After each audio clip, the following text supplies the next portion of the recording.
Good morning, collective. I hope you're doing well. And today's reading is so far quite interesting looking.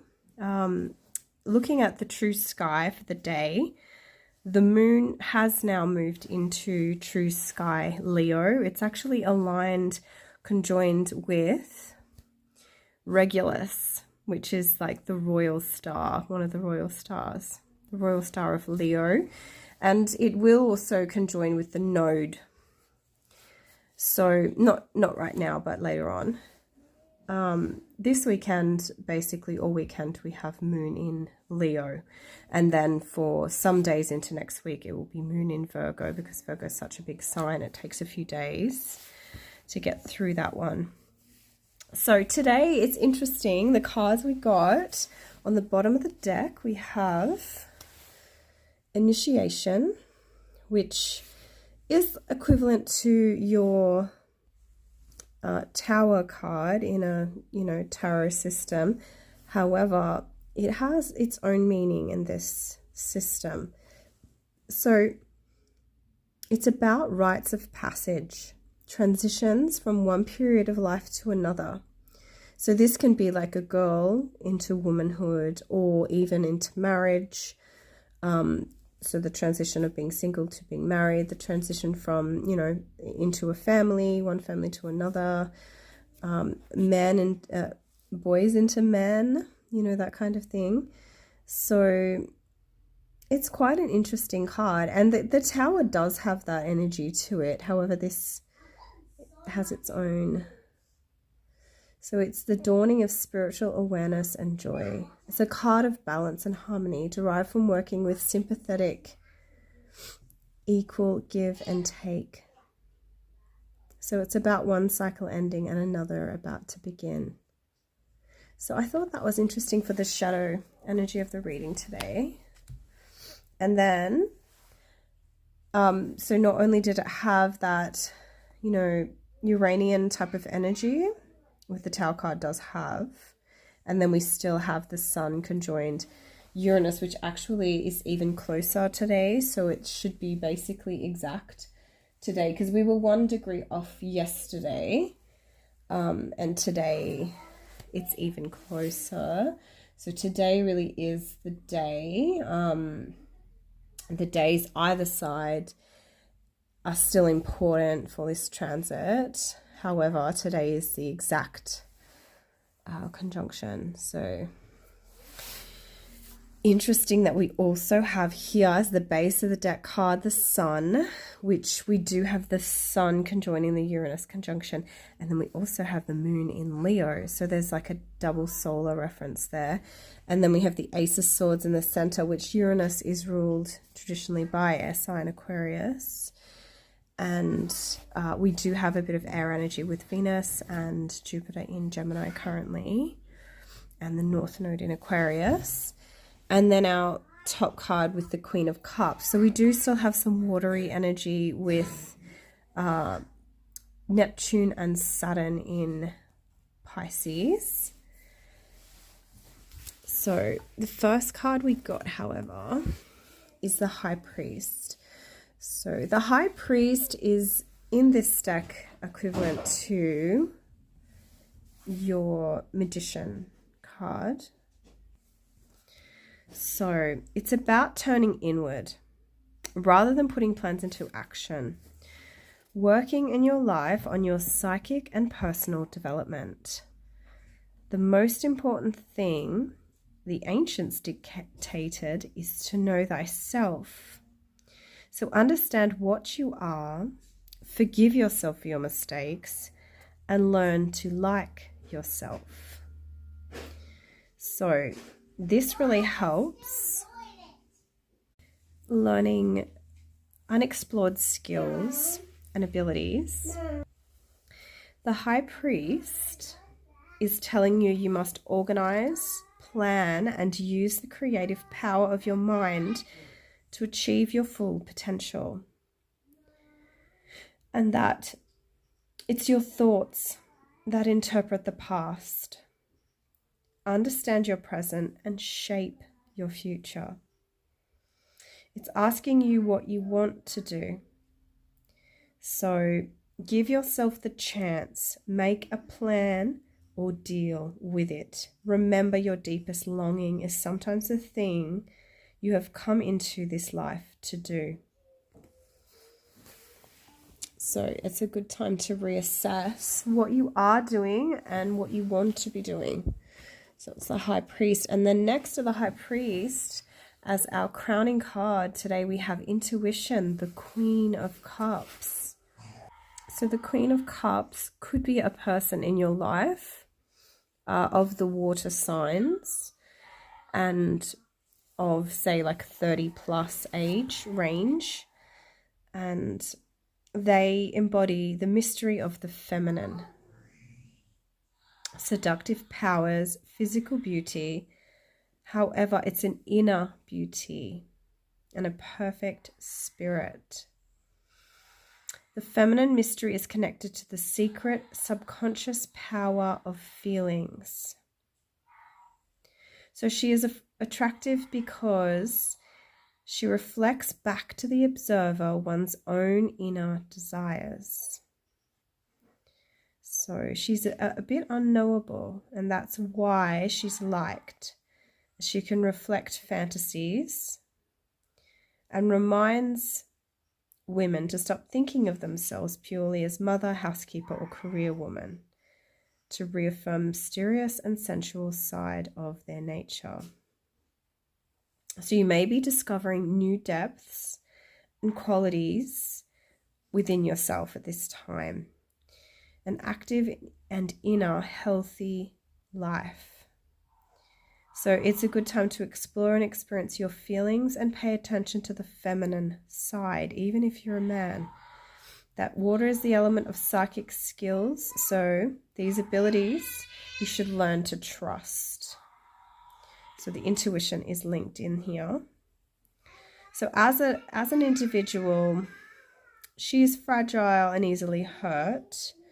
Once hurt, she withdraws into the solitude of her home, which she loves as a retreat and a castle. Highly imaginative and artistic, intuitive and potentially clairvoyant. Has great mysterious depths to her psyche.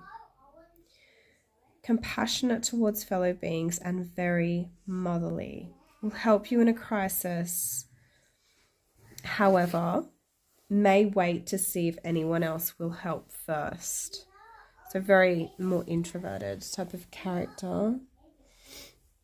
And then we also have another Cups card here. We have the 9. So the 9 of Cups is a very positive Cups energy. It's all about happiness and optimism.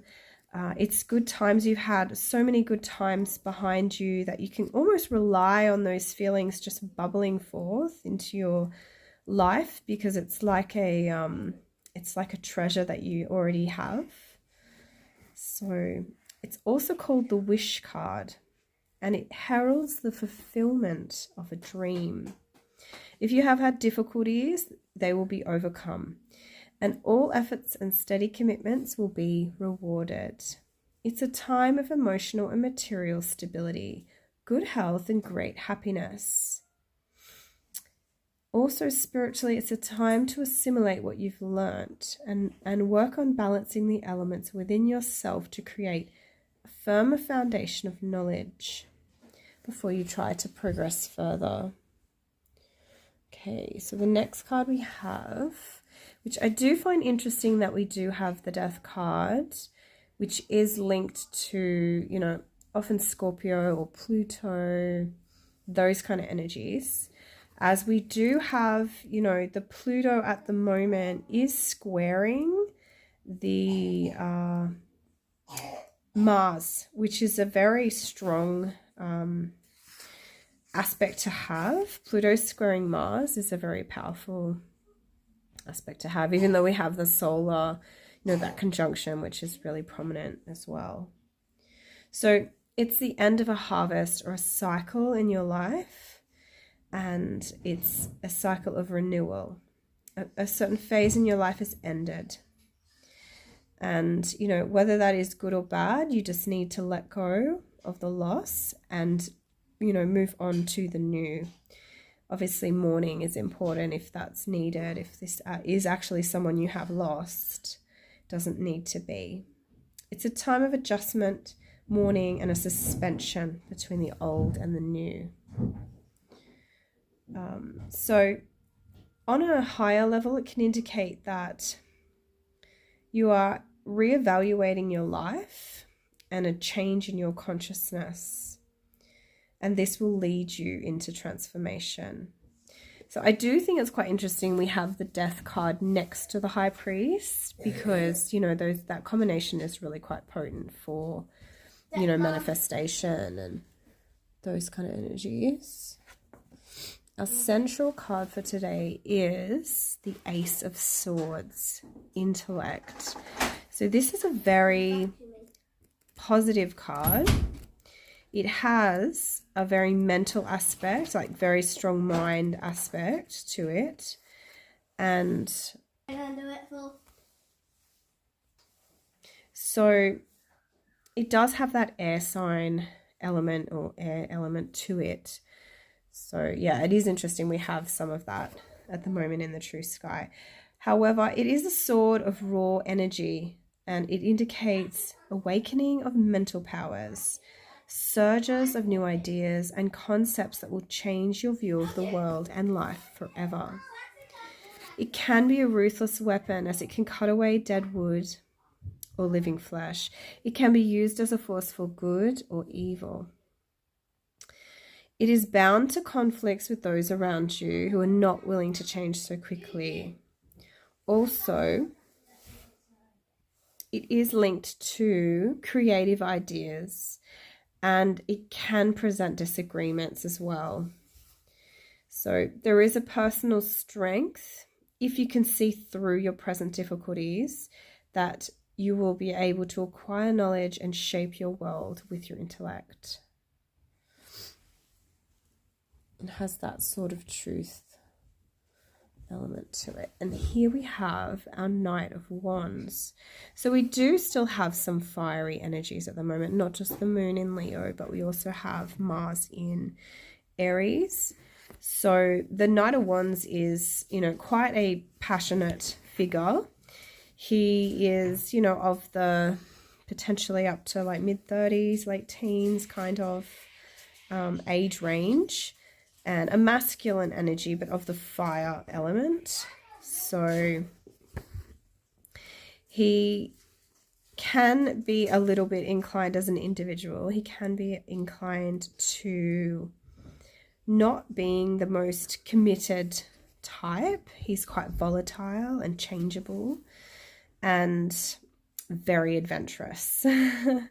So it could be signifying that you need to find adventure again in your life, or, you know, relinquish that passionate energy in some kind of project that you're working on, and can even indicate a change of residence or a trip, like a journey.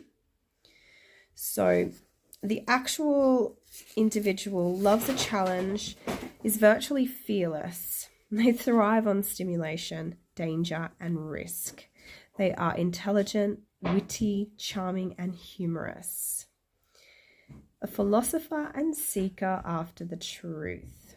They're incapable of lying and hate unfairness or oppression, and often a rebel. Warm, generous, and lovable, a wise and loyal friend. However, their temper is quick to flare if anyone's abusing their generosity. Temper is quite short-lived. However, if you do something really bad, you can make a serious, formidable enemy of him or them. So they are a free spirit and hate to be tied down. So romantically, it is a difficult proposition. Responsibility is not a word that they like. They need constant stimulation of new experiences, new horizons, and new ideas. Settling down does not appeal to him. So people sometimes say that the Knight of Wands is your, you know, traditional player card. the next card we have is the Page of Cups. So this is a real romantic kind of sweetheart character. The cups are a very emotional suit and linked to your water signs. And also the Pages is a very young, innocent, much more innocent energy than, you know, your other court cards. And he also, it doesn't have to be a masculine, you know, can even be a bit naive to the world around them, and very much, you know, in love with love kind of energy. So there could be a young person that has this energy in your life at the moment. And this is, it's a very spiritual understanding. And it says that maybe you have been in a period of withdrawal and self-preoccupation. You are learning to value yourself again and beginning to feel capable of loving once more. It's only by recognizing your own value that true love with another can be established.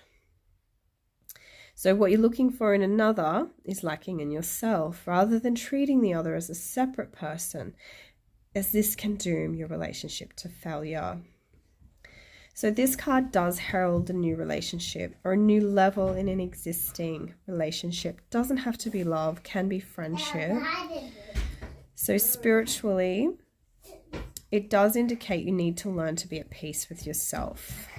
It's not time to join groups and perform rituals.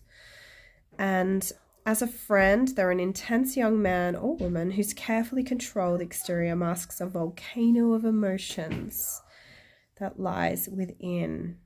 It's difficult to know them as they don't really let their feelings show, and they're quite suspicious of other people's motives. They don't like getting too close to others. However, they never forget a kindness or an injury and will reward or punish accordingly. They're very philosophical and interested in religion and questions of life and death. However, their views are their own and influenced by no one. So if you ask their opinion, they will give it with brutal honesty, not caring if it hurts your feelings. Okay, and then for our base of the matter, we have the Sun.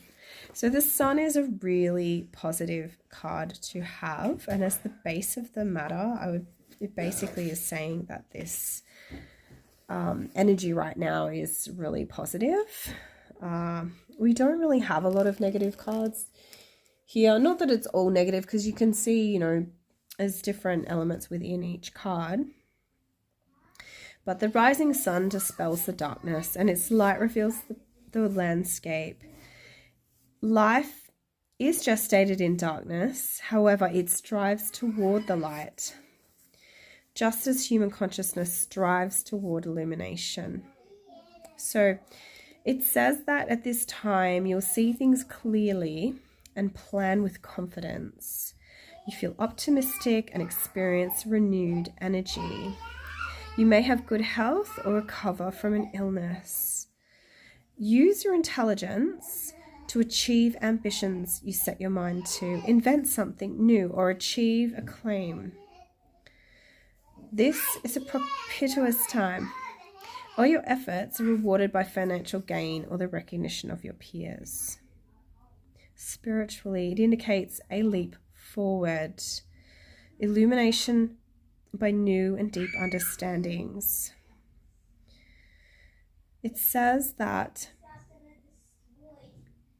shifts in consciousness allow you to see as a seer does, and that you could even master arts of divination at this time. So you might be able to see things that others cannot see, the patterns in things. And then the last card is another major arcana. So we had a few here for this reading. It's the Lord. So this is similar to your Emperor card. However, it's quite different in this deck, the Lord. It is associated, however, with Aries, the sign of Aries. So the Lord is associated with the Father and fatherhood. And that spiritually, it's a time to stand on your own 2 feet, formulate your own ideas and principles rather than being led by others. And that the time has come for you to reassess your moral values and ethical codes. If you've been going along with the people around you, it's time to take a stand and regain your self-respect. You must rely on yourself and your own judgment at this time. Demonstrate authority and qualities of leadership. It's a time of great energy and activity. You'll be engaged in making something manifest in the world, whether a family, a building, a business, enterprise, or work of art. So it's a very productive energy, that Martian or Aries energy. Okay, so the next deck that I'm going to use is the Green Witch Tarot. And on the bottom of the deck, interestingly, we have Knight of Chalices. So a little bit similar to, you know, your page. I mean, obviously it's older, more mature cup energy. And, you know, maybe more romantic as well. The Knight generally is a masculine in that, you know, late teens to early mid-30s age range. So the first card we have to clarify, the High Priest, is the Queen of Athens. So this is your Queen of Swords. So this is very much telling you to use your mental powers in a leadership way, you know, manifesting your mental abilities, working on your mind and your leadership qualities. And that was with the manifestation with the High Priest. For the Queen of Cups, we have the Seven of Athenes. So the Athenes are in this deck like your swords. So the Seven of Swords can indicate like cunning and trickery and that kind of energy. Here we have in the image, you know, he's gone out and he's bringing home some rabbits, which would be, I guess, for their dinner or something. So it does indicate that you need to use your wits to overcome the challenges in your life, and that you may need to be a bit deceptive or tricky to overcome these challenges in your life at this time. And this is to do with the Queen of Cups. So that was the emotional, delving into your emotional. However, the Athenes is very mental. So for the Nine of Cups, we have the Eight of Wands. So the Eight of Wands is a very energetic. So it's a very energetic card, which is interesting because we have here the Nine of Cups about stability. And the Eight of Wands has a very rushing energy. It's very quick moving. It's, you know, hastiness, it's speed, it's progress, it's movement, it's action, it's excitement. It can be travel. It can also be a card of success as well. It's very positive. It's very... So yeah, it has, you know, a very forward moving energy. So that's very positive for the stability here. And then for the Death, we have the Knight of Pentacles. So the Knight of Pentacles is about stability and resources. You know, it's that earth element. And, you know, they are pretty mature. It's not a king. However, it's still quite significant resources. However, also, the Nine of Pentacles is the slowest knight in the deck. So with this death and this transformative energy, it may take some time for this to actually complete this transition phase that you're in. I'm not going to say a year because I haven't really got any time on my brain here right now. You know, it could be, because of the pentagram, I mean, it could be 5 months. You know, 5 is a significant number for the Pentacles. For the Ace of Swords, we have the Queen of Wands. So the Queen of Wands is a very creative, feminine energy. She's very passionate about what she, you know, does in her life. And often people consider her to be like the witch of the tarot. So this is definitely saying with these ideas, be creative, be a leader, be creative, you know, use your passions to lead you mentally at this time. And for the adventure, the Knight of Wands, we have the Queen of Pentacles.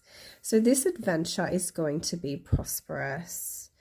You know, this quick moving energy, it's going to be bringing like strong, stable resources or rewards on that earthly plane. And then for the Page of Cups, we have the Ten of Pentacles. So we've got a lot of Pentacles energy, which is interesting because we do have the Sun in True Sky Taurus still. So this is a really successful card. It basically represents complete physical fulfillment. You know, you don't need any more. In fact, you have so much that it's like flowing everywhere, you know, like you've got multi-generational wealth, that kind of situation.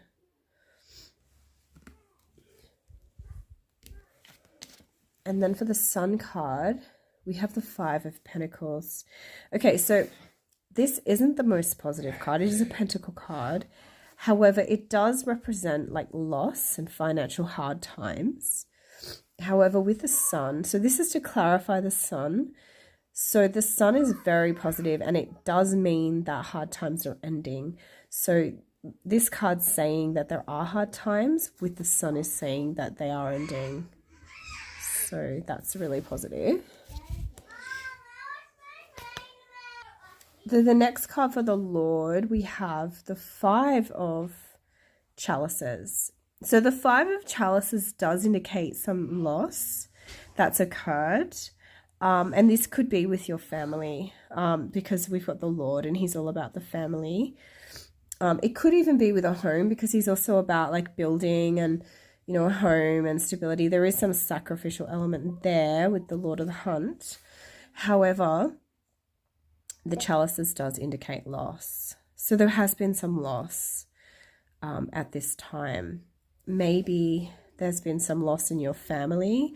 Maybe even some, it doesn't have to be wealth. It could even be like emotional connection or, you know, something on that level of, you know, the water, it's the cups. So it's the water. So this loss, it's a very emotional. However, there is still something remaining. So she has still 3 cups upright here. These ones are being poured out. So there is loss. However, she still has some with water in them. So it's not completely. It does, even on this card, it does have like the little gravestone there that she's pouring onto. So it definitely, I mean, it could be the loss of a loved one. And then you're dealing with the remains of that, like the, you know, the estate or whatever it is that's going on after that has happened. So the next cards I'm going to use are the Earth Magic Oracle, and on the bottom of the deck we have New Moon Promise. So we did just have a new moon in Taurus that was, you know, somewhat aligned with the Pleiades, which was quite significant. New moon, that last one. I mean, they all are, however. Okay, so the first card we have is Gaia, which is nurturing. So this situation of this emotional maturity and then this cunning, this need for cunning to, you know, overcome the challenges in your life is also linked to this nurturing. So there's a real nurturing energy here linked in. So you might need to be cunning because you have people that you're nurturing, or creatures like animals, or, you know, something that you are nurturing and that you're needing that cunning to help. And then for the intellectual ideas and strength, and with the Queen of Wands, that passionate leadership, creative feminine energy. We have cave, sanctuary. So you are concerned about your environment. You know, you're needing that safe place to work with these passions. And so make sure you set yourself up, even if you need to create like a sacred space in a part of your house where you do your ideas work, or, you know, your passion projects. You know, sanctuary is quite important to feel, you know, comfortable in your space. And then for, oh beautiful, we have the rainbow with the sun. However, we do have the Five of Pentacles in between. So definitely it's saying here blessings with this. So financial loss is obviously not a great position to be in. However, we can learn from these experiences and move forward stronger than we were. We learn a lot through failure. Actually, I'm pretty sure most successful people in the world have failed many times before they succeeded. It's one of those things. So there is some blessings to find here. You know, there is some serious blessings coming in linked to this loss, which you're overcoming, or you've overcome. The next cards I'm going to use are the Nature Speak Oracle, and on the bottom of the deck we have cedar protection, which is lovely. I love cedar trees. I love cedar essential oil too. It's got that real balmy kind of smell effect. Okay, we got rainbow again. Wow, and there's even rainbows in this Gaia, like, you know, here, and then all these animals, and the rainbows coming out of her fingers. So hidden gift. So this nurturing ability that you have is a hidden gift. It could be part of your life purpose. Yeah, it's really important. And then we have, wow, blue moon. So there's a rare opportunity here with this sanctuary. Rare opportunity. So the sanctuary is linked to a rare opportunity. So, I mean, it could be a new sanctuary. Yeah, I'm not sure. So it's a new opportunity here.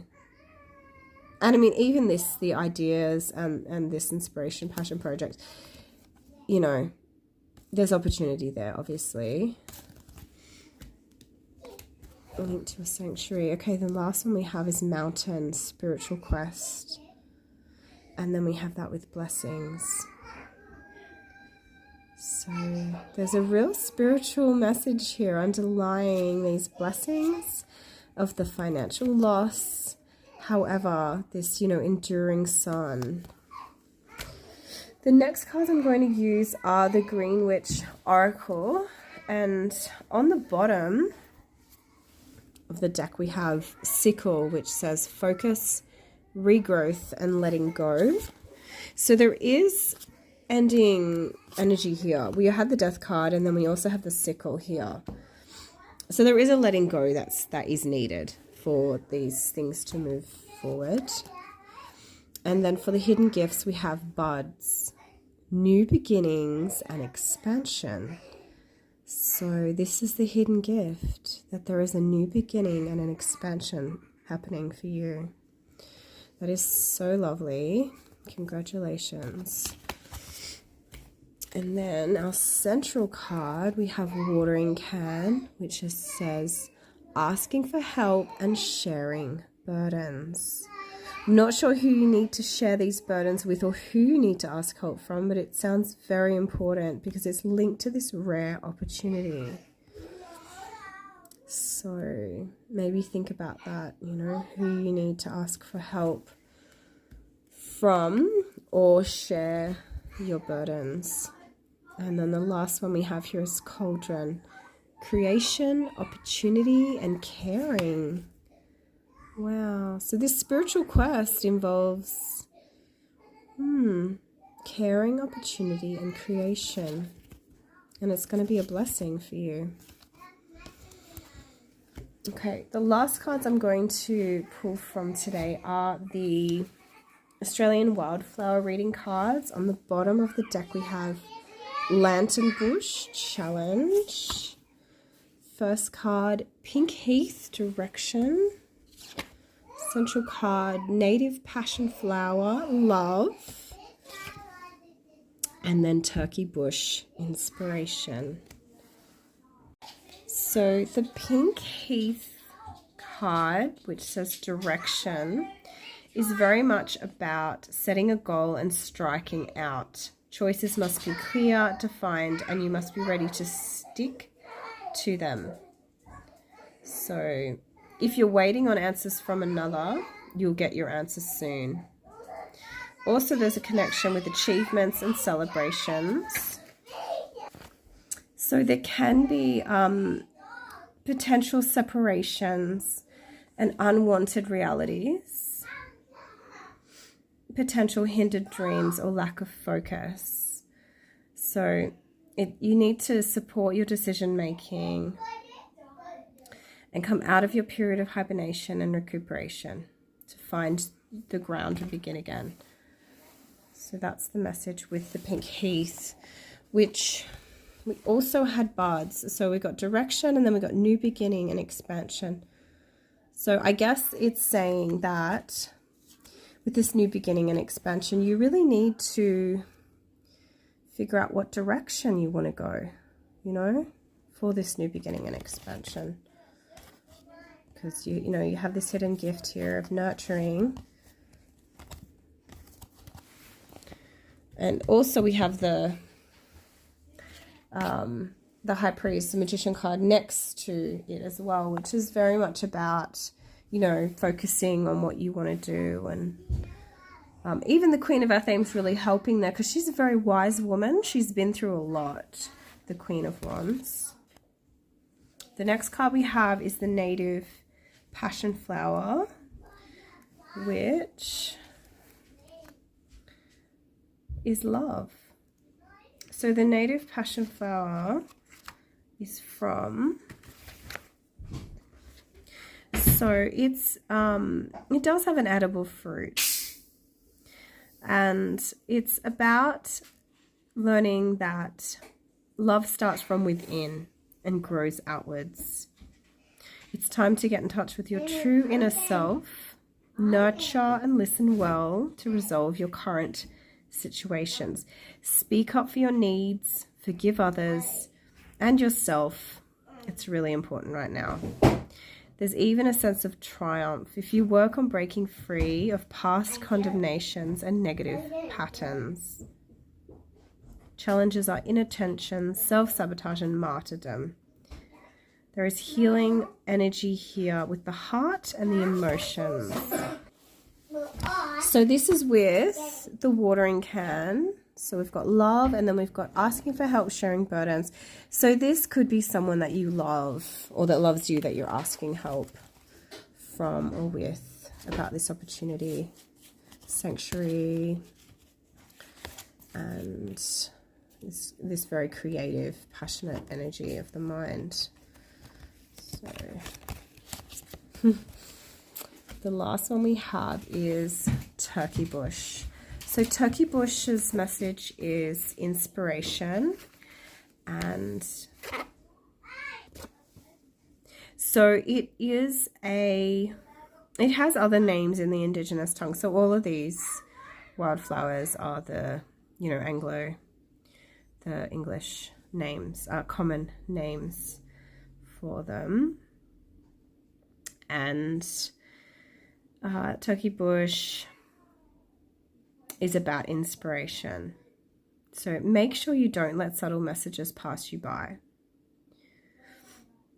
If you're finding yourself stuck, take a leap of faith and go for that thing that is nudging you. Your higher self is calling and you should listen. Fantastic opportunities are around for those in areas of creativity. However, you need to act to make it a reality. The time is right to start working on those dreams. the warnings are around hindering progress and disconnection from your higher self. On a healing level, enables greater creative expression and a creative block mover. So this one's very linked with creativity, which is nice. And we have it with the cauldron, which is creation, opportunity, and caring.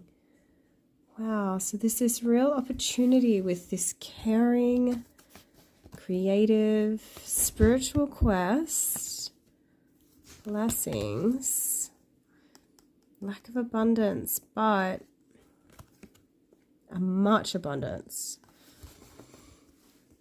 Okay, well, that is your reading today. I hope you got something from this reading, or that maybe it even helped you to look at, you know, things going on in your life from a different perspective, or think about different energies in your life at this time and how they, you know, might be playing out. Yeah, if you did like this reading, if you could please like, subscribe if you haven't already, that would be amazing. And thank you to everyone that has. You know, thank you for all your likes, comments, subscribes, and for helping this channel to grow, which is my intention. I really enjoy cards and card reading. So with the True Sky, because I haven't really noticed a lot of other readers doing this, and I listen to a lot of other readers and I love listening to them. However, when they refer to the tropical system, which I did learn, I learned the tropical system first. I grew up with it, and it wasn't until actually Uranus conjoined my own sun that I really started to accept the True Sky. I did learn about it when I was younger. However, it didn't kind of settle properly. I mean, I did when I was younger, when I first learned about it, sidereal astrology, I learned about the Vedic system, which I still to this day find fascinating. The Vedic astrology is very, you know, detailed, and you know, it's such an old system, and it has really interesting. I still follow Vedic astrologers to this day. You know, I find new ones even, which is great. However, I think because it wasn't my cultural background, maybe, I'm not sure if that's why there was a part of me that found it harder to take to it. You know, I figured I was like a Western person and that I probably should just follow the Western system.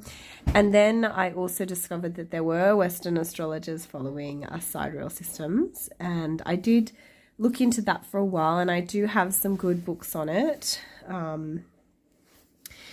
And yeah, and I've been wanting to, you know, continue that practice, but sharing it with others.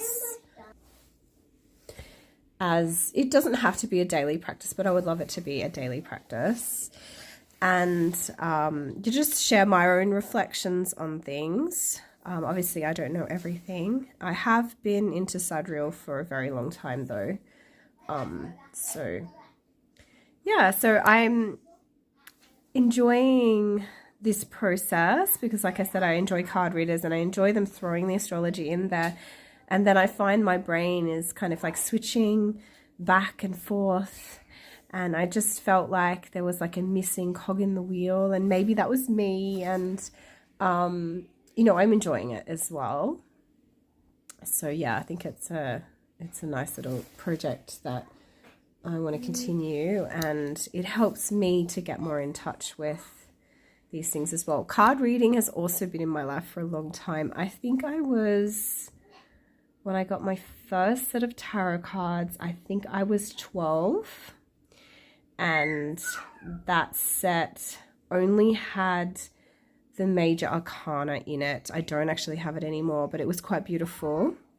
And so I learned the major arcana, and then over a few years after that, which I was still learning about astrology, and I think I was about 14 when I learned about Vedic astrology,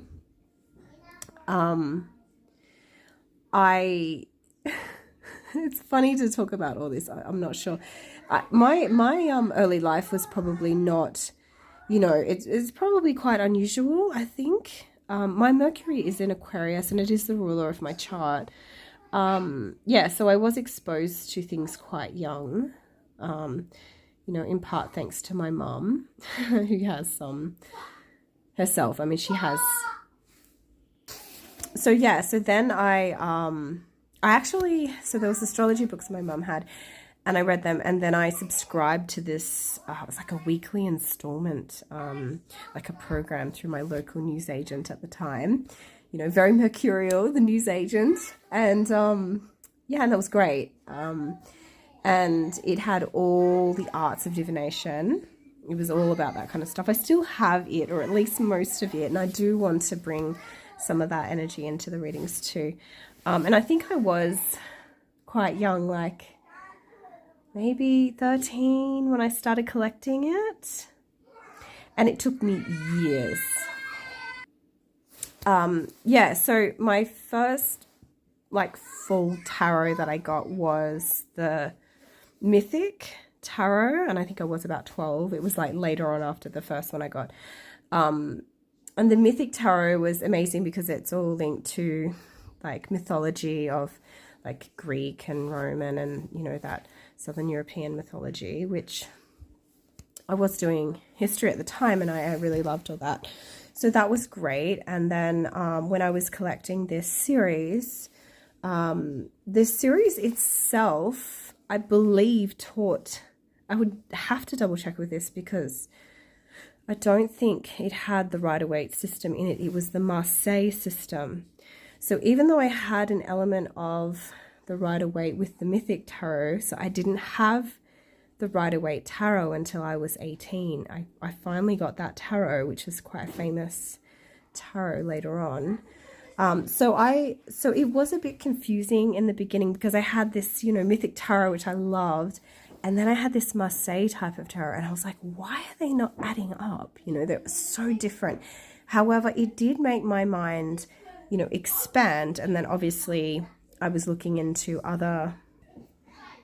So it did open my mind to, I think my first Oracle deck, however, my dad bought me, and it was like the Oracle of Angels or something like that, which at the time I wasn't really into angels.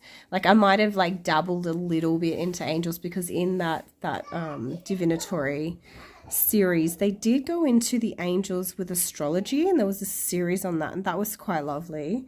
I did enjoy that. And, but I was more into fairies and things like that, having some Celtic ancestry and cultural knowledge.